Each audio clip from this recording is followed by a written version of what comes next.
আছি মাসুম মাহবুব। দেখছেন open the YouTube channel এবং মাসুম মাহবুব ফেসবুক পেজ। আজকে সকালের লাইভ সেশনে অনেকগুলো আন্তর্জাতিক গুরুত্বপূর্ণ খবর দিব। বলতে পারেন ব্রেকিং খবর আছে। সঙ্গে থাকবে আ বাংলাদেশ ভারতের সীমান্তে উত্তেজনা নিয়েও কিছু তথ্য। প্রিয় দর্শক, শুনতে এবং দেখতে পেলে আমাকে একটু কমেন্ট করে জানান। আমি আগে কিছু শিরোনাম আপনাদের জানিয়ে দেই যে বিষয়গুলো নিয়ে আজকে কথা বলতে চাই। মার্কিন যুক্তরাষ্ট্র জিব্রাল্টার প্রণালীর কাছে তার নিউক্লিয়ার অ্যাটাকের প্রস্তুতি নিচ্ছে ইরানকে টার্গেট করে। পাশাপাশি ট্রাম্প আবারও জানিয়েছেন যুদ্ধবিরতি লাইফ সাপোর্টে ৯৯% সম্ভাবনা ভেঙে গেছে, ১% ঝুলে আছে। অর্থাৎ যে কোনো সময় আবারও যুদ্ধ শুরু হতে পারে ইরান আমেরিকার। পাশাপাশি সৌদি আরবের পর কাতারের সাবেক প্রধানমন্ত্রী এবার ইসরায়েলের মুখোশ উন্মোচন করে দিয়েছেন। ইরান চারদিক থেকে চেপে ধরছে পরাশক্তি আমেরিকাকে। দর্শক, এই খবরগুলো দেব। প্রথমে আমি সংক্ষিপ্ত আকারে বাংলাদেশের কিছু খবর আপনাদের দিয়ে নিচ্ছি।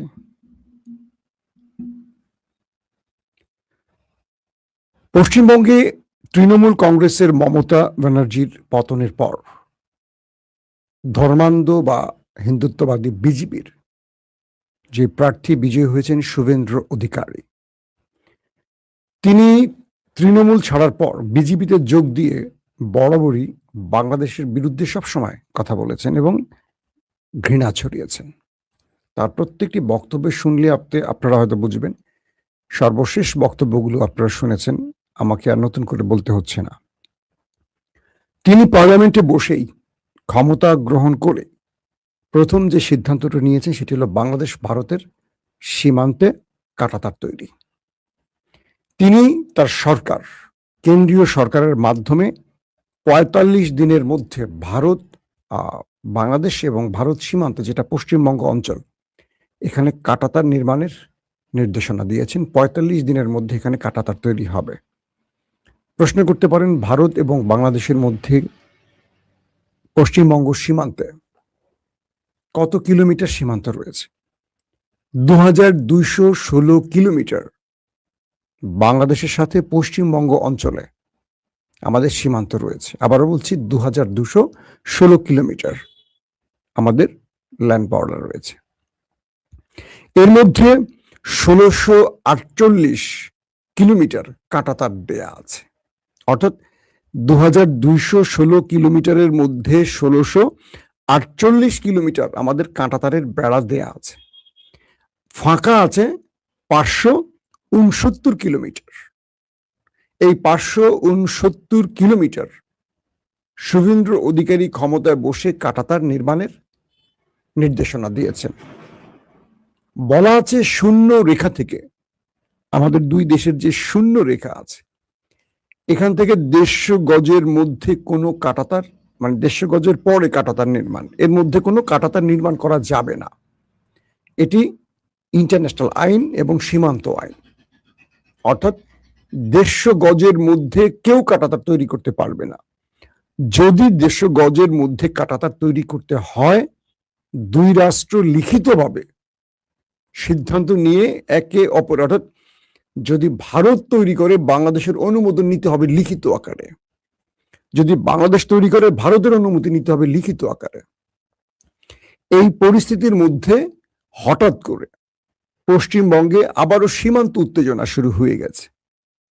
আমাদের পররাষ্ট্র অ্যাডভাইজার, আমার খুব প্রিয় মানুষ হুমায়ুন কবির ভাই, আমরা লন্ডন টিমে একসাথে কাজ করতাম, তিনি যে স্টেটমেন্টটি দিয়েছেন, তিনি বলছেন বাংলাদেশ সেই অবস্থাতে আর নেই চাইলেই কাঁটাতারে কাউকে হত্যা করে ঝুলিয়ে রাখতে পারবে। বাংলাদেশ সেই অবস্থা থেকে ফিরে এসেছে। আমার তার স্টেটমেন্টটা খুবই ভালো লেগেছে। তিনি বলছেন সীমান্তে কোনো সিদ্ধান্ত নিতে হলে অবশ্যই বাংলাদেশ সরকারকে অবগত করতে হবে। কেউ একক সিদ্ধান্তে কিছু করতে পারবে না, আর বাংলাদেশ পূর্বের পররাষ্ট্রনীতিতে ফিরে যাবে না। ইতিমধ্যে ভারতকে চাপে ফেলতে বাংলাদেশ পাকিস্তানের সাথে বেশ কিছু সম্পর্কের উন্নয়ন ঘটাতে চাইছে। কিছু শর্ত বা কিছু বিষয় দুদেশ সম্মত হয়েছে, যেটা ভারতের চোখের কাঁটা হয়ে যাচ্ছে। এখন পশ্চিমবঙ্গ সরকার যেভাবে বাংলাদেশকে উত্তপ্ত করতে চাইছে, এটা তারেক রহমান সরকারের জন্য বেশ চাপের হবে।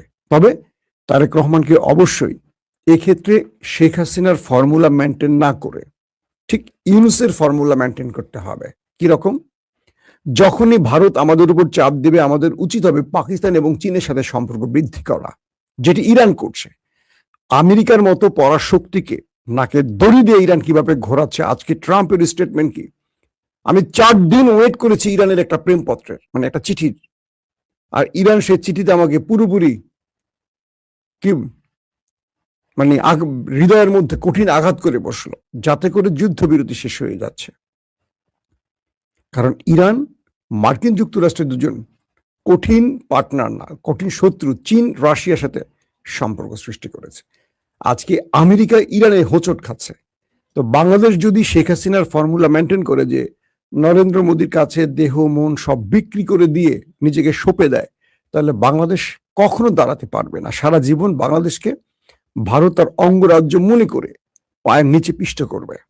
আর যদি বাংলাদেশ ভারতকে বলতে পারে যে তুমি যদি আমাকে চোখ রাঙানি দাও, আমি তোমাকে চোখ রাঙানি দেব, সঙ্গে সঙ্গে ভারতের চেয়ে শক্তিশালী সামরিক বা বাণিজ্যিক পার্টনার চীনকে বাংলাদেশ কাছে টানে, আবার ভারতের চির প্রতিদ্বন্দ্বী পাকিস্তানকে যদি কাছে টানে, খেলা শেষ ভারতের। কারণ এই অঞ্চলে ওই দুটো রাষ্ট্রের মিত্র বাংলাদেশকে ভারত বেশি দিন টলারেট করতে পারবে না। তাহলে বাংলাদেশের সাথে আপোষ করতে হবে।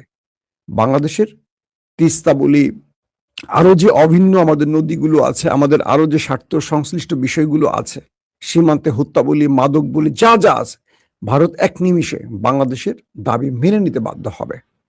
কিন্তু হাসিনা সেটা করেনি। অবৈধ ক্ষমতা টিকিয়ে রাখার জন্য সবকিছু ভারতকে দিয়ে দিয়েছিল। আমি বিশ্বাস করি বিএনপি সরকার, অর্থাৎ তারেক রহমানের সরকার আগের পথে হাঁটবেন না। দর্শক, চলেন আপনাদেরকে এবার আমরা আন্তর্জাতিক খবরগুলো দেওয়ার চেষ্টা করি। আমি গতকালকে রাতের লাইভে আপনাদের বলেছিলাম যে সৌদি আরবের একজন প্রিন্স বা যুবরাজ, সাবেক গোয়েন্দা প্রধান তুর্ক আল ফয়সাল, তার যে স্টেটমেন্টটা, সেখানে সে একদম ধরিয়ে দিয়েছে যে ইরানের সাথে আরবের এই লড়াইটা ইসরায়েলি পরিকল্পনার অংশ, এবং এটি তারা একটা গ্রেটার ইসরায়েল তৈরির পরিকল্পনার ছক তৈরি করছেন। যারা লাইভটি দেখেছেন তারা আশা করি জেনেছেন, যারা দেখেননি দেখে নেবেন কাল রাতে। আজকে কাতারের আরেকজন সাবেক প্রধানমন্ত্রী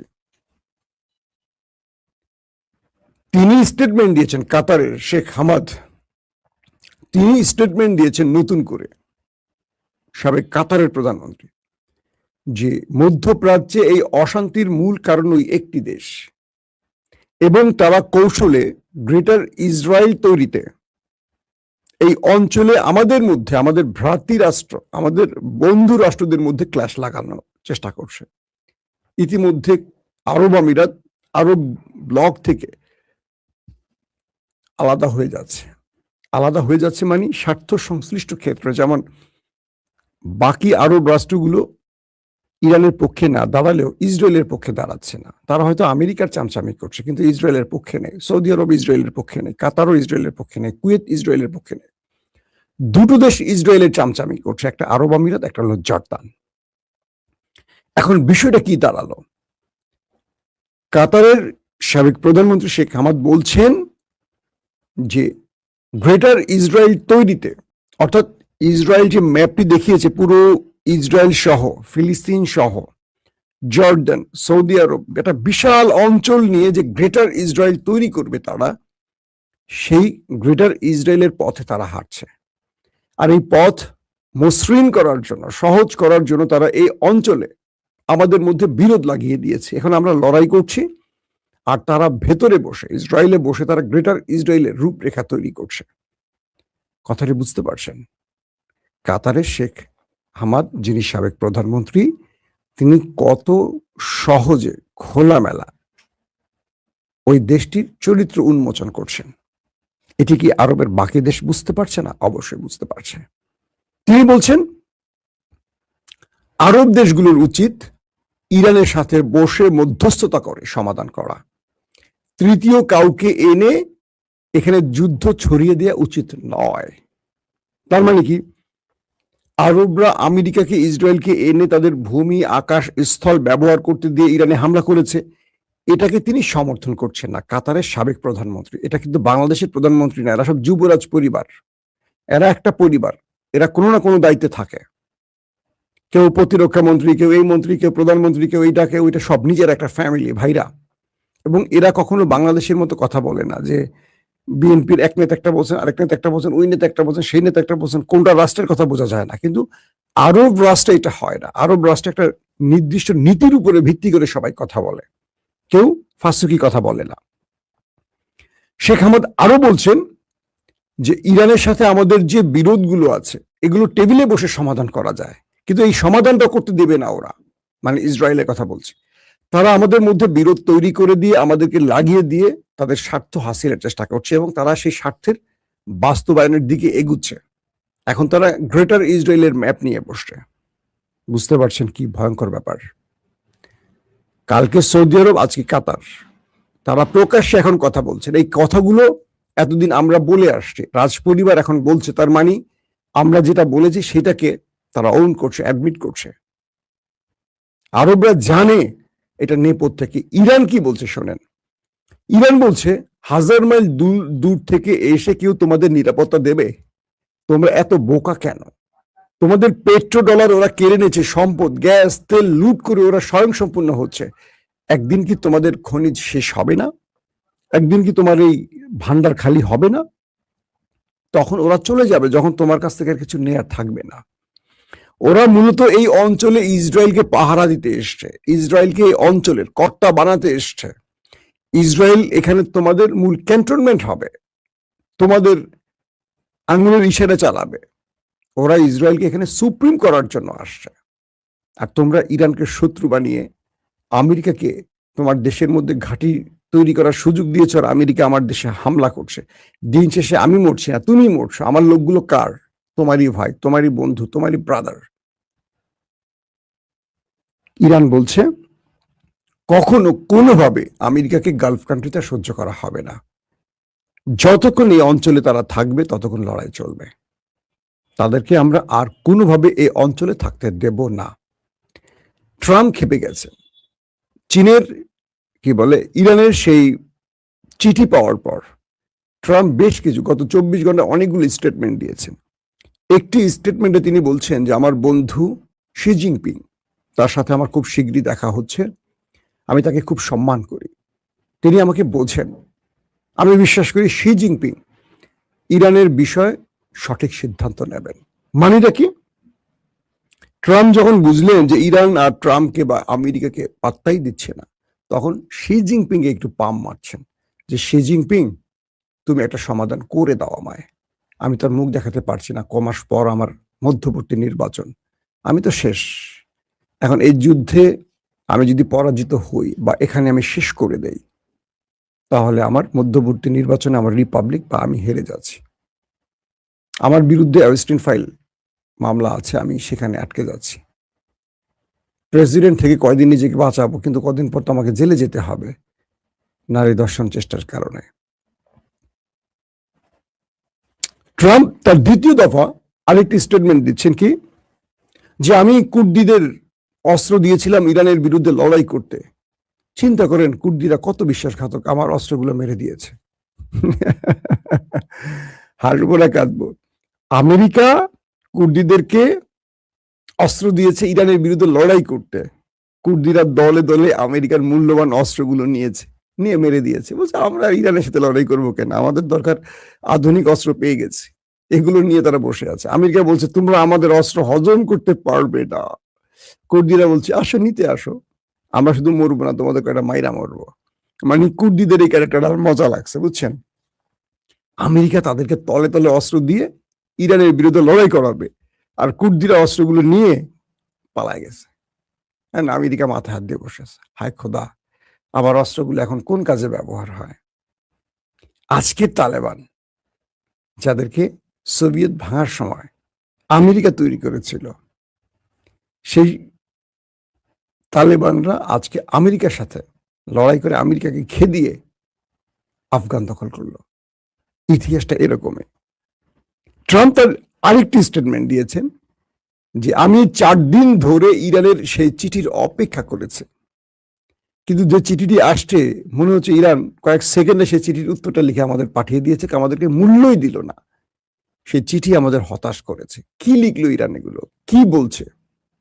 যুদ্ধবিরতি এখন লাইফ সাপোর্টে চলে গেছে, লাইফ লাইনে চলে গেছে।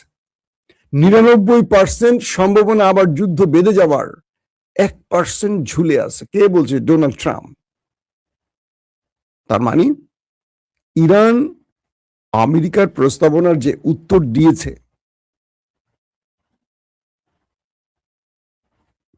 মাসুম ভাই আপনার হেটার্স আজ নাই নাকি? আমার হেটার্স কারা বলেন? সবাই তো আমাকে ভালোবাসে না। আজকে আমার হেটার্স খোঁজেন তো, 2-1 হেটার্স বের করেন। মাসুম ভাই পরমাণু বোমাবাজি জাহাজ কোন এলাকায় আছে? জিব্রাল্টার। তো এখন যে বিষয়টি তৈরি হলো, এই পরিস্থিতির মধ্যে তিনি বলছেন যুদ্ধবিরতি এখন লাইফ সাপোর্টে, যে কোনো সময় এটা ভেস্তে যাবে, আবার নতুন করে যুদ্ধ শুরু হওয়ার সম্ভাবনা বেশি। কারণ ইরান আমাদের যে প্রস্তাবনাগুলোর উত্তর দিয়েছে একটি তো আমরা সমর্থন করতে পারছি না। ইরান নিউক্লিয়ার ইস্যুটা পুরো বাদ দিয়ে দিছে, যেটি আমাদের মূল টার্গেট। দর্শক, আরেকটি খবর হলো যে কয়েকটি গণমাধ্যম দাবি করছে জিব্রাল্টার প্রণালীর আশপাশে মার্কিন যুক্তরাষ্ট্রের নিউক্লিয়ার অ্যাটাকের প্রস্তুতি চলছে। সেখান থেকে তারা বিশেষ কি বলবো রণতরী নাকি, সেখান থেকে ইরানকে টার্গেট করে নিউক্লিয়ার অ্যাটাক করতে পারে এরকম প্রস্তুতি নিচ্ছে, কিছু গণমাধ্যম দাবি করেছে। এটি যদি হয়ে থাকে এটা খুব ভয়ঙ্কর ব্যাপার। মার্কিন যুক্তরাষ্ট্রের আরেকটি তথ্য আছে যেটা দিয়ে শেষ করবো আজকের ভিডিও। ইরানের সাথে 40 দিনের যুদ্ধে তারা, কেউ বলছে 50%, কেউ বলছে 30% অস্ত্র ফুরিয়ে গেছে, ড্রোন মিসাইল হাবিজাবি ফুরিয়ে গেছে। অবাক লাগে না যে ইউক্রেনের সাথে রাশিয়া আজকে কত বছর যুদ্ধ করছে, এখনো রাশিয়ার অস্ত্র ভান্ডার খালি হয়নি। ইরানের সাথে 40 দিনে আমেরিকার অস্ত্র প্রায় ফুরিয়ে আসছে। অর্থ কি? এত ম্যাসিভ আকারে, এত বড় আকারে ইরানে হামলা করছে আমেরিকা, নাকি আমেরিকার অস্ত্র আসলেই কম ছিল অথবা বিক্রি করে ফেলছে? বিশ্লেষকরা বলছেন আমেরিকা ইরানের মধ্যে এত ম্যাসিভ আকারে অ্যাটাক করেছে যে তাদের অস্ত্র প্রায় ফুরিয়ে আসছে। কিন্তু ইরান এই যুদ্ধ চলাকালীন সময়ের মধ্যে 24 ঘন্টা 7 ডে অস্ত্র তৈরি করেছে, ড্রোন তৈরি করেছে, মিসাইল তৈরি করেছে। যেই কারণে ইরানের পররাষ্ট্রমন্ত্রী বলছে, যখন সিআইএ রিপোর্ট দিয়েছে যে ইরানের অস্ত্র 75% এখনো অক্ষত আছে, মজুদ আছে। 75% ট্রাম্প বলছিল যে সব শেষ, কিন্তু সিআইএ বলছে না সব শেষ না, 75% আছে এখনো, মাত্র 25% তারা ব্যয় করেছে। আর আব্বাস আরাকচি বলেছিল কি 120% এখন আমাদের আছে। 120 মানে 100%, 120% আছে। কারণ এই যুদ্ধ চলাকালীন সময় থেকে অদ্যাবধি আমরা যে পরিমাণ অস্ত্র নির্মাণ করেছি শত্রুকে ঘায়েলের জন্য, এটা আমেরিকা কল্পনাই করতে পারবে না। প্রত্যেকে ভালো থাকবেন। আল্লাহ হাফেজ।